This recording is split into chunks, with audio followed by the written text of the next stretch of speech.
한국에 2002년 월드컵이 있었다면 캐나다 알버타 에드먼턴에는 2025년 스탠리컵이 있습니다.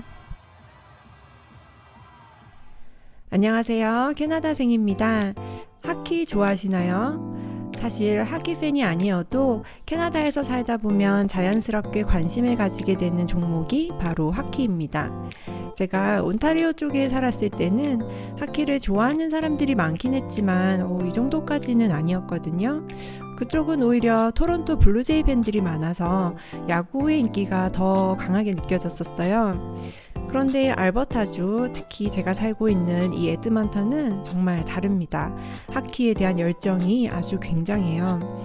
어제는 에드먼턴 하키팀 오일러스가 미국팀 플로리다 팬더스를 상대로 역전승을 거두는 드라마 같은 경기가 있었어요. 스탠리컵은 축구로 치면 월드컵 같은 이 북미 아이스하키 리그에서 가장 권위 있는 우승컵을 두고 벌이는 결승전인데요. 이번 결승은 캐나다와 미국을 오가면서 경기가 열리고 있는데 분위기가 정말 뜨겁습니다. 특히 오일러스는 1990년 이후 무려 34년 만에 다시 스탠리컵을 들어올릴 기회를 잡은 것이라 이번 파이널이 지역적으로 더 큰 의미가 있는 듯 합니다. 이곳 경기장을 로저스 플레이스라고 하는데요. 이곳의 이 스탠리컵 결승 티켓 가격이 올해 정말 폭등했어요. 티켓 한 장에 무려 $2,000, 우리 돈으로 200만 원까지 올랐는데 그럼에도 경기장은 가득 찬다는 사실이 정말 대단하죠. 저는 당연히 그런 가격으로는 볼 수 없었고요. 미국에서 열리는 경기들은 여기 같은 장소에서 대형 스크린으로 생중계를 해주는데 그걸 현장에서 볼 수 있는 티켓을 구매할 수 있어요. 예전에는 이게 $10였는데 이번에는 한 사람당 $20로 올랐더라고요. 티켓은 티켓마스터 같은 여러 사이트에서 구매할 수 있습니다. 이번에 지인의 초대로 하키를 좋아하는 아들과 함께 좋은 경험 삼아 한번 다녀와 봤어요. 막간에 영어권 문화를 하나 소개해 드리자면요. 영어권에서는 누군가를 어떤 행사나 모임에 초대할 때 초대한 사람이 반드시 모든 비용을 부담해야 된다는 개념이 꼭 있지 않아요. 식사 초대도 마찬가지입니다. 물론 특별한 날을 축하하는 경우는 초대한 사람이 티켓값을 내주거나 식사 비용을 모두 부담하기도 하지만 일반적으로 초대를 해주는 것만으로도 충분히 감사한 일이고 각자 비용을 따로 내는 것이 흔한 문화랍니다. 그래서 부담 없이 이런 이벤트를 함께 즐길 수 있고 또 관계도 자연스럽게 유지되는 것 같아요.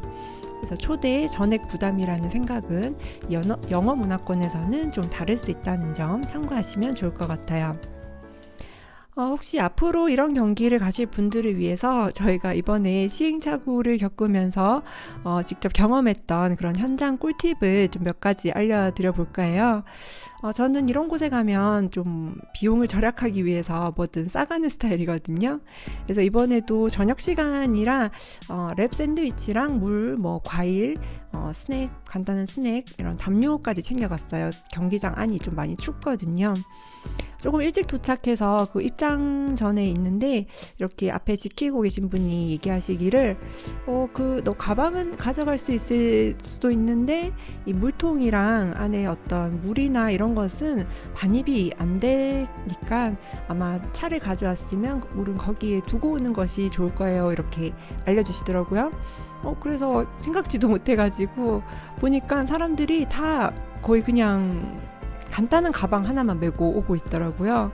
그래서 찾아보니까 이 보안 검색이 비행기 탈 때만큼 철저했어요. 큰 가방, 이런 백팩 같은 것은 안 되고요. 지갑 정도 크기의 작은 가방만 가지고 들어가는 것이 허용됐고 물병, 음식, 액체류는 일절 반입 금지였습니다. 안전 문제도 있고요. 경기장 내에서 이렇게 물이나 음식을 판매하기 때문에 상업적인 이유도 있는 것 같아요. 저희가 그래서 여기 밖에서 샌드위치를 먹고 들어가려고 좀 이렇게 다니는데 이 분위기가 심상치가 않더라고요. 이 경기장 주변에 마약하는 사람들이 꽤 많이 다니고 있었고 또 경찰이 상주하는 모습도 보였는데요. 조금 이렇게 조심하셔야 될 것 같아요. 로저스 밖에는 분위기가 아주 달랐답니다. 그래서 결론은요, 가방 안에 내용물을 일단 다 점검을 했고, 그리고 체크된 이런 태그를 달고 안에 들어갈 수는 있었어요. 그런데 이 물병을 안에서 꺼내지 않기로 했습니다. 그래서 경기장 안에서 물과 이렇게 다른 것들을 이렇게 사서 구매해서 먹게 됐는데, 이 팝콘 작은 거 하나랑 물이랑 16불 이렇게 나왔어요. 그런데 뭐 이렇게 주말에 영화 보러 가듯이 사람들이 다 이렇게 즐기러 오는 것이라서 어느 정도 비용을 소비한다는 이런 생각을 하고 오게 되는 것 같아요. 그래서 다음에 가실 일이 있으시다면 참고로 하시면 좋겠습니다. 주차비도 절약할 겸 재미삼아 이렇게 버스와 전철을 타고 갔는데요. 경기가 어제와 같은 경우 이렇게 연장전으로 가게 되면서 정말 흥미진진하게 펼쳐졌는데, 만약에 이 버스 시간 때문에 중간에 나와야 한다면 되게 아쉬웠을 것 같아요. 그래서 차를 가지고 가는 것을 추천드립니다.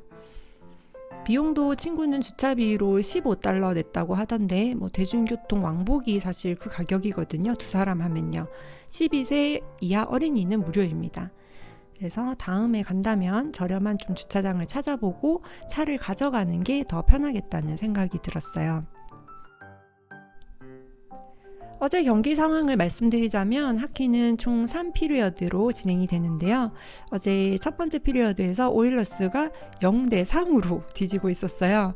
하키 경기를 제대로 처음 보는 저로서는 이거 재미없는 경기 되겠다 싶었는데 두 번째 판부터 분위기가 확 바뀌더라고요. 오일러스가 3점 연속으로 따라잡고 또 세 번째 판에서는 역전골을 넣었었어요. 경기장 분위기가 정말 상상이 되시죠?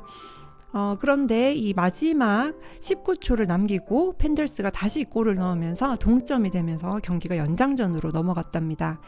하키의 연장전은 서든데스라는 룰이라고 먼저 골을 넣는 팀이 즉시 승리하게 돼요. 이렇게 페널티 슛 이런 거는 없고요.